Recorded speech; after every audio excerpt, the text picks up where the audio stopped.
In this video, I'd like to look at two little bash scripts that look at the if-elif-else structure, and also between the two sort of compare reading in a variable versus sort of presenting it as an argument on the command line.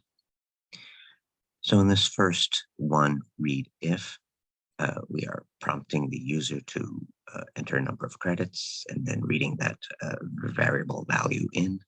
And then we're asking a sequence of questions. If that number of credits is less than 24, minus LT for less than 24, then echo out you're a freshman. Elif is shorthand for else if. So if this first condition was false, then I come here and ask a follow-up question. If the credits is less than 54, then we'll say sophomore. And then if that is also false, we'll follow up with another question. If the credits is less than 84, then we'll say a junior. Else, finally, we'll say you're a senior. So let's just run that and see. So that is read if. So here is me running that bash readif.sh. How many credits have you earned? If I say 12, then I'm a freshman. If I say 34, I'm a sophomore. If I say, what do I want to say, 60 is a junior. And if I say, I don't know, 99, I'm a senior.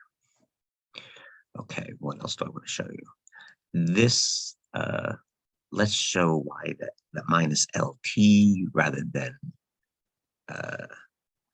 sort of conventional less than. Let's save and look at that. So we're going to say 34. And then it says no such file or directory. So the less than sign is used to sort of direct things from files into commands or results of commands into other places that be greater than. And so it has these symbols have a different purpose than their less than, greater than meaning. And so that's why the minus LT. So let's get it back to correct. And it's not LT, but minus LT. Okay, so and so then now we're back. Okay. Now it looked like it sort of complained, and then it said you are a sophomore because it did move on past and find that this condition was satisfied, and so it gave me the sophomore. But if it wasn't working with the less than sign. Okay, so again, so it's just the if and elif and else structure. Okay, now look at the other version, just the same except how the data gets in. So here I don't ask the question and I'm not reading in a variable, but all my questions are based on $1. And $1 refers to the argument that is input on the command line. You can put in more than one, and $1 will be the first one. So if I'm down here and find, here is me running the credits underscore arg.sh. This is the one that's expecting a variable, an argument put in on the command line. And so here I am running it with a 77. So that should be a junior. No, that should be a sophomore. No, it was a junior. More than 54, less than 84. Yes, that is less than 84. 77 is less than 84, so it's a junior.